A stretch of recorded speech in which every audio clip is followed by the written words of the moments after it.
Hey everybody, I'm back again to record some of my E3 thoughts. Now that day one is past, well, kind of the pre-day one, first day of press conferences. Let's go with that. First day of press conferences. So for now, we'll go in order with the first three press conferences that have essentially happened. We'll talk a little bit about EA Play, Microsoft, and mostly about Microsoft and Ubisoft conferences that have happened.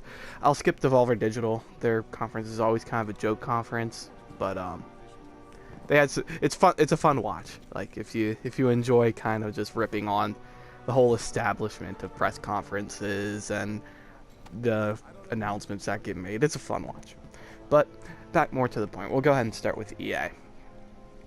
So EA kind of went a little bit different than they have in years previous. Usually they have an outright press conference.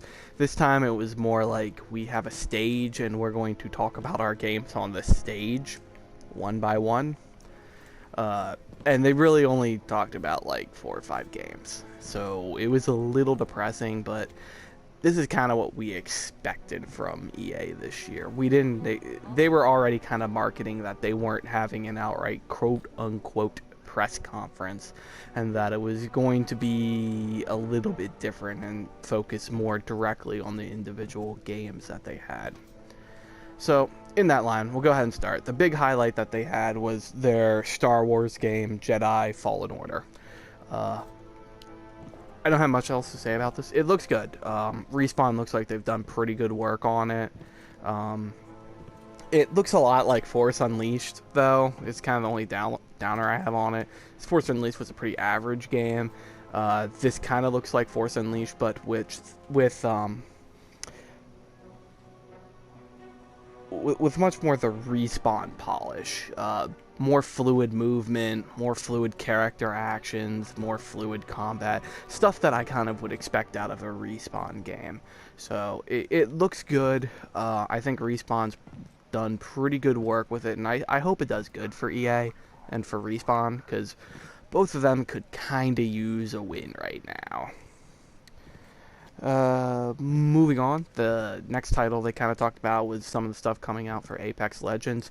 Apex Legends has kind of been in a lull in terms of content for, I guess, really since its release. I know Respawn's had a hard time keeping new content flowing into the game at a rate manageable to its player base. So they did finally come out with some of the new stuff they're adding, which they're putting in a new ranked mode into the game, a new I don't know what they call him, a legend, a hero, a character. They're putting in a new one. From what I've read, most of the player base is actually really, really happy with this new character, because it changes a lot of what I would assume is some of the degeneracy in the game, as I like to call it. Just bad tactics that people just don't like, that are kind of silly. What else were they adding? I mean, new balance patch, new weapons. It was basically just kind of a new content drop that's going to be coming out in the next couple months. I believe they're calling it Season 2, which, I mean, I guess that makes sense. So yeah, that's mostly what came out of EA's quote-unquote press conference this year. They brought Battlefield 5, had some new maps. I mean, there was really nothing coming out of EA this year, which is really telling about the state of EA. Kind of to give my overall thoughts as to what's going on here. You should first of all realize that the top 2 titles that they showcased were both from Respawn. EA has a lot of studios, and their top 2 titles are both out of one single studio. That's not good. That's bad management. You can't have 7 subsidiaries and only have one of them be performing. That's not how it works. EA needs to do a better job at managing their studios to release quality titles at a decent rate. I think they've kind of been pushing more the rate than the quality, which is really, I mean, that's kind of the story of what's been happening to BioWare, is that they're forcing time schedules rather than making quality, and forcing the reuse of particular tools rather than letting the developers use tools that they're comfortable with. Um, it's a serious failure on EA's part, and they need to do better. This just looked bad. Um, this was a bad look for E3. EA should not have come to E3, in my opinion. I think the fact that they didn't show anything for Battlefront 2 or Anthem, I mean, that's very telling. Those were two of their big titles that were coming out between the last, or with content from the last E3 to this E3, and we're not even talking about them anymore. These are games that are supposed to have content drops on a consistent basis to their player base, and they're AFK during the biggest gaming convention of the year. There's not much else to say besides the fact that it's bad. So, from there, we'll just move on from EA, and we'll move on to Microsoft. So, Microsoft has quite a bit to talk about. This was probably one of the longest press conferences I've seen from Microsoft, both in terms of how long it took them and how much content they had to showcase. But I'm going to just kind of hit on my points that I saw and noticed and wanted to talk about. The first thing was their Game Pass system. So Microsoft's had their Game Pass system for a while now, where essentially it was, you could pay a monthly fee and you'll get games. It's pretty simple, and that works for console. Well, now they're kind of changing this up a little bit. Now you have both a console pass and a PC pass. So they're making a PC pass now. My understanding is that the PC pass is going to cost $10 a month.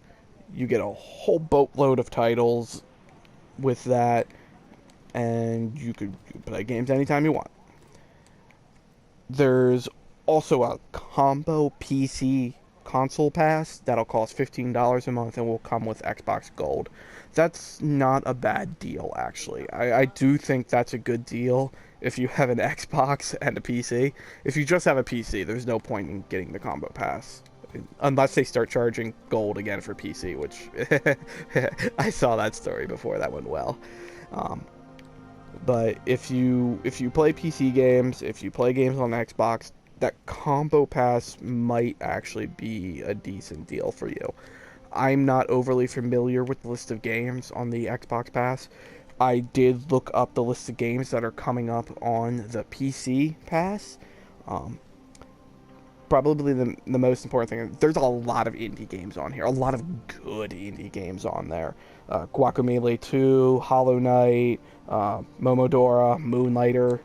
A lot of games of that kind of quality and level are available on the PC Game Pass. And I'll rep all those games. All those games are very good games. So that was their piece. That was their Game Pass talk. It's not really. I'm gonna be honest. The whole subscription model for gaming is not really my style. I'm more the conventional purchase model player, but I could see how this would be interesting for people who don't want to spend money to hold up thousands and thousands of disc-based games the way I have over my lifetime, as I look at my surroundings of game cases. Okay, moving on. They announced a bunch of new indie titles, sticking with the indie theme. Spiritfarer from Thunder Lotus Games. They're the dev team that made Sundered. Really good game, in my opinion. 12 Minutes and Way to the Woods, all indie titles that look really interesting to me. You should probably look up trailers for them, because I can't really, because the natural thing about indie games is that they're hard to describe. They have very unique interpretations of gameplay that you could look up. Um, Also announced Minecraft Dungeons, which, yes, is exactly what it sounds like. It is it's a Minecraft themed Zelda like action RPG with couch co-op and online multiplayer. Actually looked pretty cool. I'm not a Minecraft guy. This isn't really Minecraft though. This was more Zelda action RPG. So if that's your style of fun game, keep an eye on that. Ori the Will of the Wisp got a release date for February 11th, 2020. Really long development time for that game, but you know what? I take quality. I take the quality of that game anytime. The Ori series is a really good series. Take your time, develop the quality game. Ninja Theory's title that they were working on. So it sounds like to me this is a title that they were working on before they got picked up by Microsoft, and is now, I assume, an exclusive on Xbox and PC. Maybe not PC. We'll get into that discussion later. But the game's called Bleeding Edge. It's a hero-based Overwatch-like game where every character is basically Roadhog. I really wish they had come up with a better character designs than they did, because their character designs just feel like so tacky to me. I would have taken it a different direction in a year where we've kind of all gone to this over the top tacky action style gameplay. I was kind of looking for something else. Outer Worlds, which was announced at last E3, I believe, from Obsidian, the makers of Fallout New Vegas. It's their Fallout New Vegas game in space. Got to see a trailer and some gameplay footage for that. It looks like Fallout New Vegas in space. I don't really have much else to say there. The rumored game from the director of Dark Souls and George R.R. Martin, Elden Ring, announced from Namco Bandai, for those who don't know what Bamco is. No gameplay shown. It was rumored. It kind of leaked out before E3, so it's official. It exists. I'm assuming it's a fantasy style game. I got nothing. Also announced Tales of Arise, the awkward title. So this also leaked before E3, but we got to see the trailer for it. So the character designs on this, I've seen the character designs go multiple ways here. Some people really like the character designs, some people really hate the character designs. I'm kind of more in the lines of I like it, it's different, it's interesting. The Tales series has always kind of gone towards more the straight anime character design look. This design is more slightly-ish realistic-ish. I say that in a very ish way. It's still like kind of anime character designs, just it kind of feels more like Korean style than Japanese style, in that it's not as cartoony is kind of what I'm saying. It's still anime, just not as cartoony. I guess that's the way I'll put it. Anyway, they have a brand new combat system. Game's built an entire new engine from the Unreal Engine. I haven't played a Tales of game since like Tales of Hearts, so it's probably been close to too long since I played a Tales game. But this interests me. Combat looks more like it takes place in an open world-ish environment, but is still going to be Tales style combat. So I'm interested and willing to get into the game. But we'll have to see some more footage on it. I'll keep my ears perked up. An insane announcement that came out. Like, this truly was insanity. But Sega announced PSO 2, Phantasy Star Online 2, is coming to Xbox and PC. And presumably the Switch and PS4 as well. No guarantees on that, but presumably. So that came out of nowhere. For those who don't know, PSO 2 was announced like 2012, 2011, 2013. It was announced a long time ago, and that it was going to be coming West Side, and it never did. And it just kind of sat there and sat there and sat there. People begged for it for years. Sega kind of mysteriously decided not to bring it West Side. So now they're bringing it West Side. Except to Europe. Apparently it's not coming to Europe from what I heard. Sorry, guys. You're a little late to the party here, Sega. Like, seriously, you're a little late to the party. I don't know what game you're playing here, but I don't actually think I'm going to play this game. Like, I would have played it night and day had it came out stateside. In fact, I did play it a good bit. I had the fan translation patch for it. Really just an interface patch. And I played that pretty regularly for about a year. And I think what ended up happening was Sega kind of put the kibosh on the fan translation patch. I think it's still out there, but there was a point where they like blew up the fan translation patch, and I couldn't play it, and I just stopped playing it, and I never went back to it. Yeah, Sega's. I don't know why Sega's releasing this now. Just feels like an odd time. I honestly, like, for a moment, I thought it was PSO3. That's just how long it's been since PSO2 was announced to come stateside. Just a bizarre moment at E3 to me. I didn't even know what to say about it. But anyway, moving on. Gears 5 coming out September 10th. They showed no gameplay footage. They have a game that's coming out in 3 months, and you didn't even bother to show any gameplay footage at E3? Like, seriously? And it's not like it wasn't playable. They had it playable on the show floor, and they put out a trailer that had like no gameplay footage. I'm moving on. Xbox Game Studios acquired Double Fine Productions. Good pickup. Tim Schafer is pretty much beloved in the gaming community for Psychonauts, and for those of you worried about what this means for Psychonauts 2, my understanding is that Psychonauts 2 is still coming to all platforms. Because I know a lot of people, there was some crowdfunding for Psychonauts 2. So I don't think you have to worry about it. That said, I've seen people screwed by this before. But my understanding is you're not going to have to worry about that. But good work by Microsoft. It's really good for them to start to increase their first-party studios. We've seen how effective that was for Sony for the past 2-3 years. So good work by them. Now let's talk about game streaming. So I have some thoughts here. Microsoft's game streaming is consistent on fudging the line between two different things that they're trying to do. For one, they have what's called the xCloud.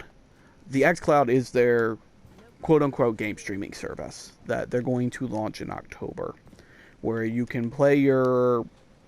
I believe it's only Xbox Game Pass titles, but I'm not sure on that. It's like I said, a lot of this is very unclear, and there's still a lot to work out.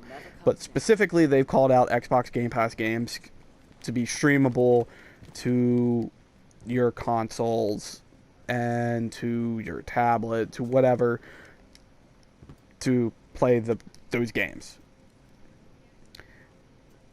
Don't know what subscription's going to cost. Don't know any of the details here. The other thing that they said they were doing was what they're calling console streaming. Now, they just called it console streaming. I didn't know what that meant. I have no idea what that meant. What it means is remote play. Something that the PlayStation 3 was able to do ages ago.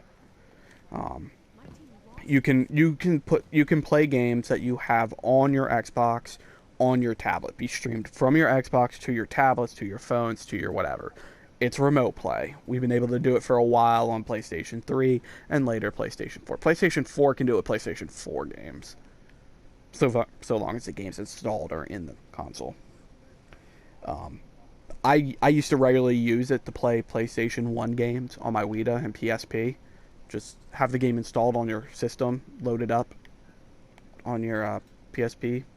Yes, you can even load up save files, everything. It was a really nice feature.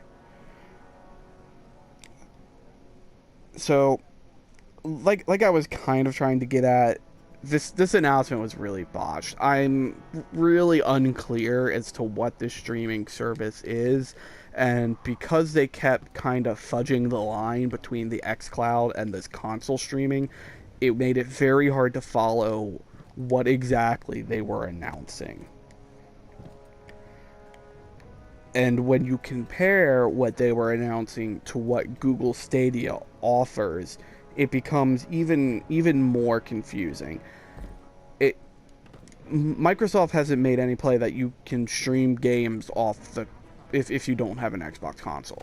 Like they haven't explained that at all. I wouldn't be surprised if people assume that you need an Xbox console to stream Xbox games onto, which I would also personally assume that you don't need to have an Xbox console to stream the games onto. But Microsoft has not made that clear, and they've really botched their rollout of this streaming service that they have. I don't know what else to say. It's really questionable, especially when you compare it to Google Stadia, which even though I thought Google Stadia didn't do a great job of explaining it either, they certainly did a much better job of explaining it than Microsoft, and look much more prepared to enter the game streaming market than Microsoft. Anyway, let's move on to happier things. Cyberpunk 2077 showed up again at E3, and this time it brought a friend. It brought Keanu Reeves. Keanu Reeves is going to play a starring role in the game. I don't think he's like the main character or anything, because the main character, I believe, is customizable, but he's in the game as a character. People were pretty hyped about that. But that said, I did have one big question about this. So at the last E3, we had about 20 minutes of gameplay footage for Cyberpunk 2077. We had no gameplay footage. It was just a cinematic trailer. This was a disturbing trend that we're going to talk about at the end of this video. But, yeah, we went from having about 20 minutes of gameplay footage to not getting any gameplay footage. I expect better. As interesting as Cyberpunk 2077 is, like, if you're not going to put out gameplay footage, I don't know what your game is. So, moving on, we're getting close to the end of the Microsoft press conference. Next up is Project Scarlet. So, Project Scarlet is the code name for the new Microsoft console, the new Xbox console. Microsoft is really pimping up the stats for this. They claim it can do 4K gaming and 120 FPS. I'm assuming it can't do both, because that would kind of be absurd. But it can technically do one or the other, I would assume. Also is being built with a solid state drive to decrease load time. Which I'm laughing because I don't know why this generation didn't have that. This generation should have had solid state drives built in, because the load times have gotten so obnoxious for this console generation. Which I really don't even put on the console developers. I put on the game developers. It feels like it's bad coding or something to me, and that something better should be done. As I sit here moving my character in Destiny, which has some of the worst load times in all of gaming right now. Man, grumble. So after they showcased Project Scarlet, they announced the first game that's going to be released day one. Oh, Project Scarlet's coming out holiday 2020, so we've got like a year and a half. So we're going to probably see it again at E3, the next E3. But they announced first title for it.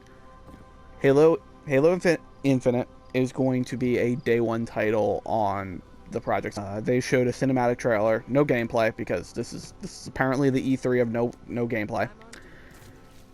And that was about it for that. it's smart. It's a smart move for Microsoft to release the game as a day one release title. All consoles should release with killer apps. I don't know why you wouldn't. You need a big title to release with your big new consoles. Um, Given the tech specs that Microsoft is talking about for the next generation of consoles, I'm a little worried that it's going to be pretty significantly overpowered. And by that, I mean pretty significantly priced. If we start going north of $500 on game consoles, people are just going to buy PCs. I don't know what else to tell you. If you make a console that costs more than $500, people are just going to buy a PC. I'm of the opinion it's important to make affordable consoles, and I worry every generation when I see the next console cost $100 more than the previous generation's console did at launch. Worries me every time. Alright, so that's pretty much the end of the Microsoft press conference. My overall thoughts, I was a little disappointed. As I stated, there was very little. There wasn't much in terms of gameplay footage for a lot of these games. It was mostly just a cinematic trailer or just the announcement of a title. There wasn't much to go off of or even get interested in, which is sad because Microsoft had a lot to show this year. They had a new Gears and they had a new Halo, and they showed zero gameplay footage for either game. Either game. Come on. Give me something to work with here, guys. Another issue I had, there's been this blending, and it's entirely intentional. I've decided that what they're doing is entirely intentional. There's been this blending of PC and console by Microsoft, and that's because that's entirely their intent. I'm pretty sure nearly every title from now on, when it comes to Microsoft, is going to be released on both PC and console. I don't think we're going to see. What we'll see is console exclusivity. So we'll see games that get released on console and are console exclusive to this specific console, i.e., will be released on PC. But you're not going to see their first-party studios do cross-platform. And, well, they're going to say they're cross-platform, but what they mean is cross-platform with PC and console, not cross-platform between multiple consoles. So PS4, Xbox One. They're going to avoid doing that. Just the same way Sony, well, mostly because Sony won't allow it. That's gonna be, I'm honest. That's why it's mostly happening. Sony has pretty much a good hold on the console market right now, and they don't want to. Why would they let crossplay happen? They gain nothing from it. But I'm getting off topic now. This blend between console and PC has really confused me. It makes it very difficult to follow what games are released on what platforms the game's coming out on. So it ends up being me having to do a lot of research to figure out whether or not I can actually buy and play this game. Game XYZ.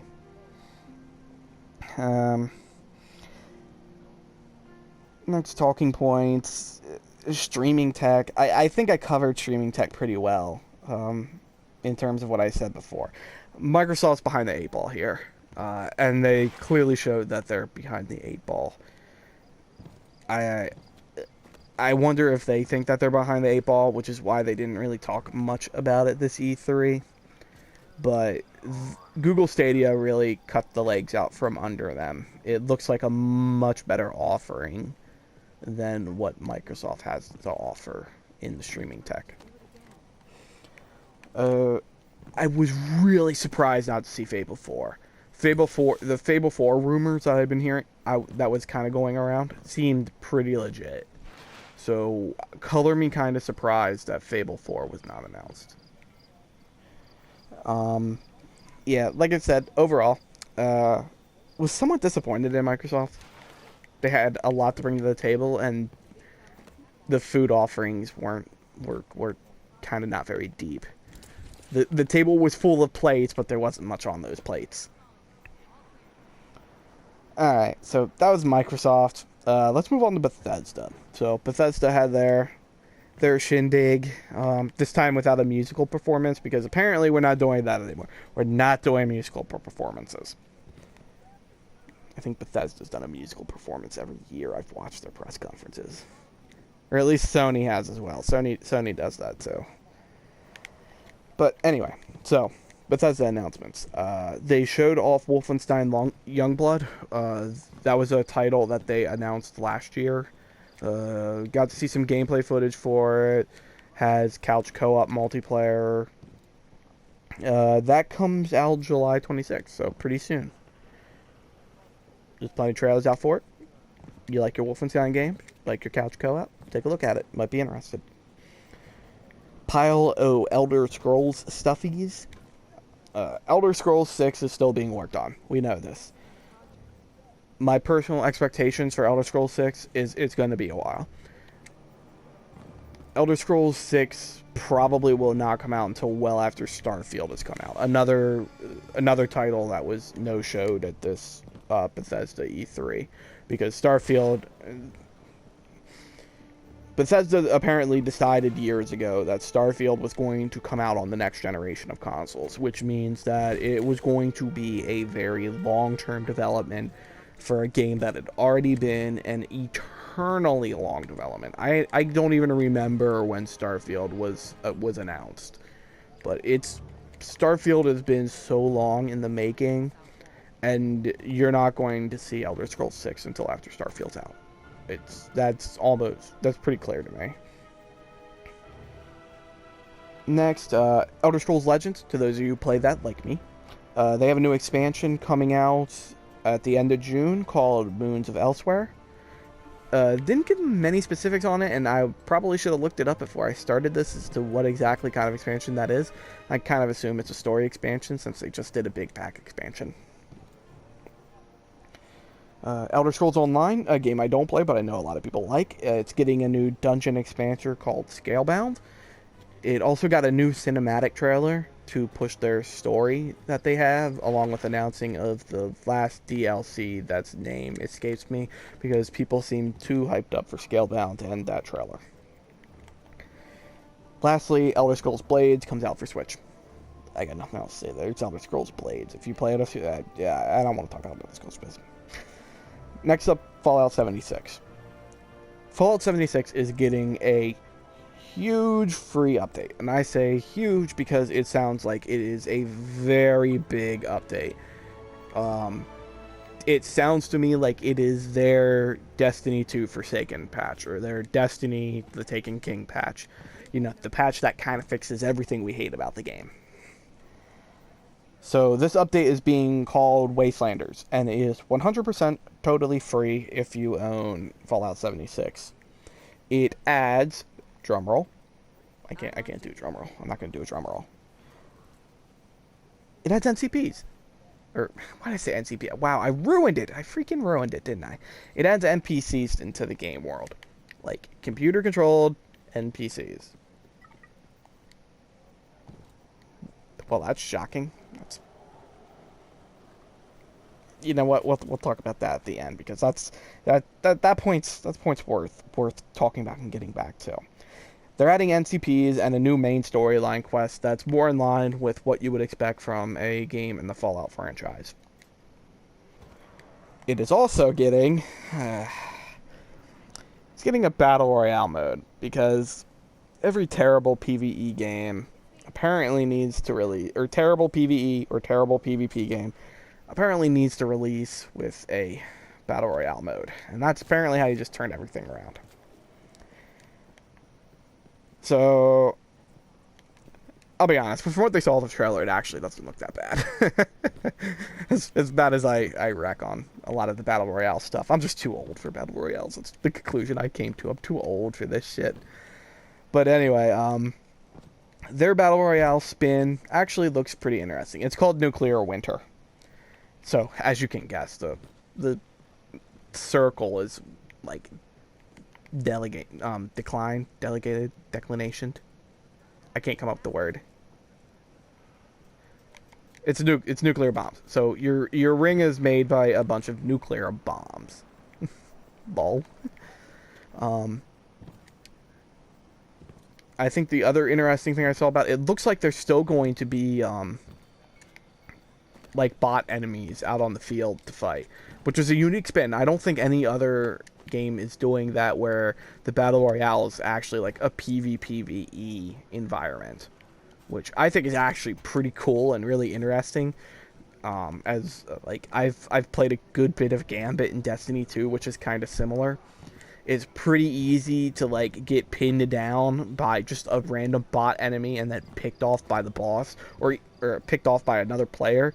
Well, it's kind of similar here, and the reverse can happen. You get pinned down by a player and get murdered by just a random mob enemy. Actually, it looks kind of interesting. So, if you're interested in it, Fallout 76 is having a free-to-play week that starts up probably whenever you're done listening to this video. It's going to last for a full week. It's going to include the new BR mode that's in a limited trial state. So they're gonna play the new BR mode, and they're going to tweak it some other time later when they release their big Wastelanders patch. Anyway, that's it for Fallout 76. It was plenty to talk about for Fallout 76, but we're going to talk about it more when we get to my overall thoughts. Doom Eternal comes out in November 22. It's Doom. I don't have anything else to add. They're adding a new asymmetric gameplay mode called Battle Mode, where two demons get to take on one demon slayer. I thought asymmetric multiplayer gameplay died like 5 years ago, but apparently it didn't, and we're still doing it. Whatever.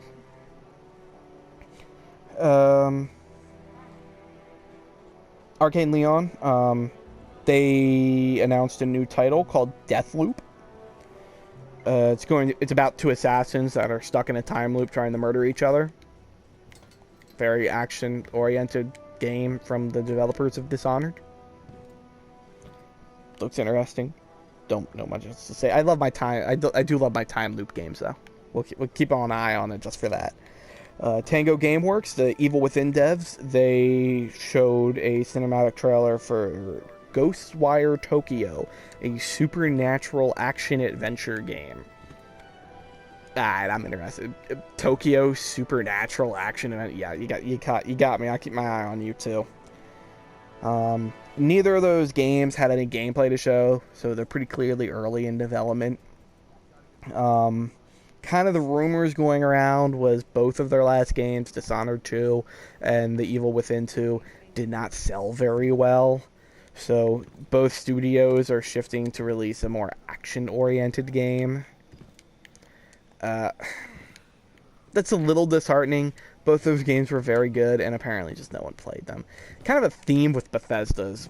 Anytime Bethesda has an actual good game, no one plays it. And anytime they have an actual little disheartening from a developer perspective. Alright, other talks. This was an interesting one, and it's kind of worth noting. So, Bethesda, specifically id Software, they have apparently developed a new technology for streaming tech, for game streaming tech, that is done at the game engine level.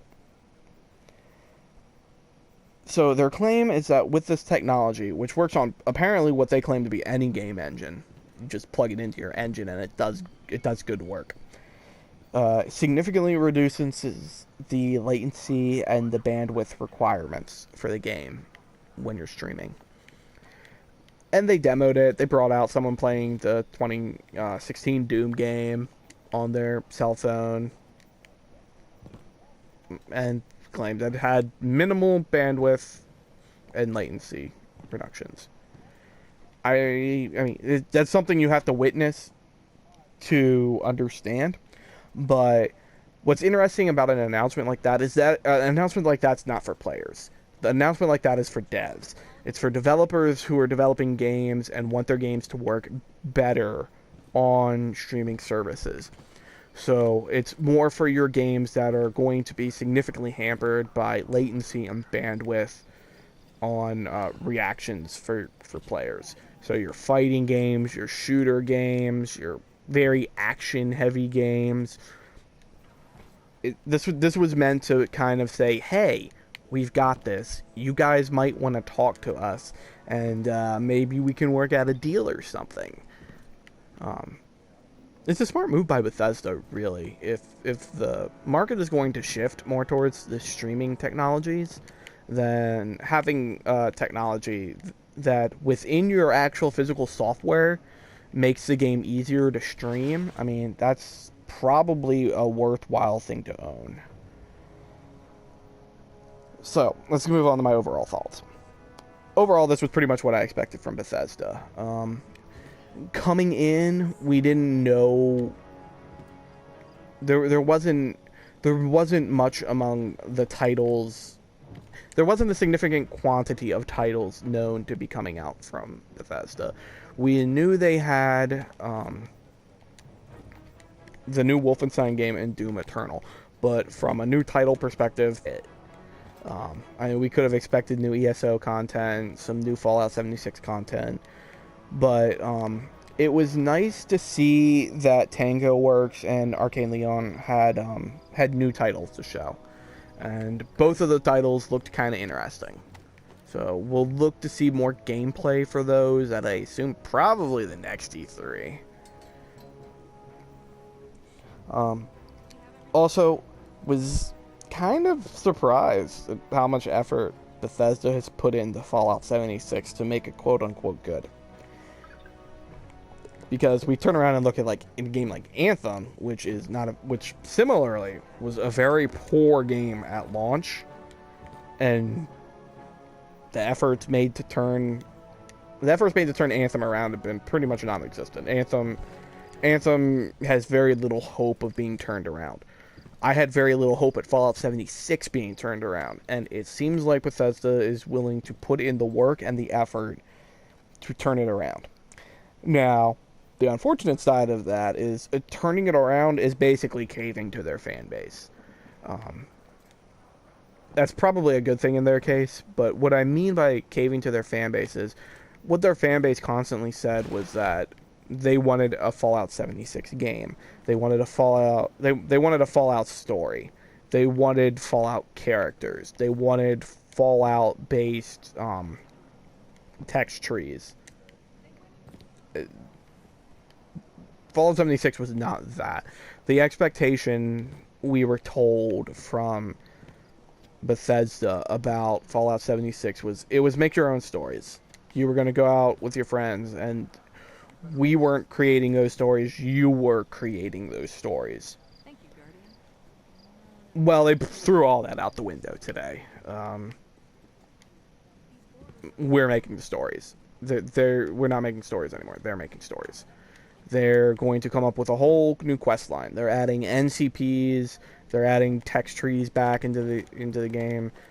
They've 100% caved to whatever the fan base wanted. Which, I mean, if you're gonna have a games as service game, I mean, yeah, you better cave to your fan base because they're the ones that are going to consistently play the game. It's disheartening that it had to get to this point with the game, that Bethesda didn't understand themselves what it meant to be a Fallout game, that they wanted to strive to do something so different that it really wasn't a Fallout game in their fan base's perspective. But they decided they'd turn it around, make it more to what the fan base would have expected and wanted. Depending on how you feel about artist versus viewer standpoint, whether you side with it's the artist's creative rights to make the game whatever they want, or they should be making it to their viewers' taste, whichever side of capitalism you fall on, I guess, that's up to you. I just find it ironic that they were so gung-ho on this whole pushing players making their own narratives, and now they've done a full U-turn on it. But on a more happier thought, they're releasing all of this for free, which I wouldn't have expected. and it's very surprising to me. Fallout 76 went like dirt cheap a month after release, and they're still going to throw free content out in the game. That's very surprising to me, and it's very rewarding for their fan base who stuck through that terrible ass game. And you know what? They deserve some credit for that, and some kudos for attempting to take this shit sandwich of a game and turn it into something that's actually interesting to eat. Looks good to eat. Might want to eat. A shit sandwich now became a Whopper Jr. It's a Whopper Jr. That's what we'll go with. Anyway, that's about all I've got for those 3 press conferences. Devolver Digital had their little press conference. Showed some interesting stuff. They're actually releasing an arcade cabinet. Like, it's like a shooter arcade cabinet for an Enter the Gungeon spin-off. Like, it looked cool. I don't know what else to say. But anyway, I'll be back tomorrow, late tomorrow night, to do this again and talk about all the things that go down on Monday. I might split it up, though. I might do Square and Nintendo together and just do everything up to like Ubi or something. We'll see. But that's about it for now. I'm going to cut off this video, and I'll see y'all tomorrow. Peace.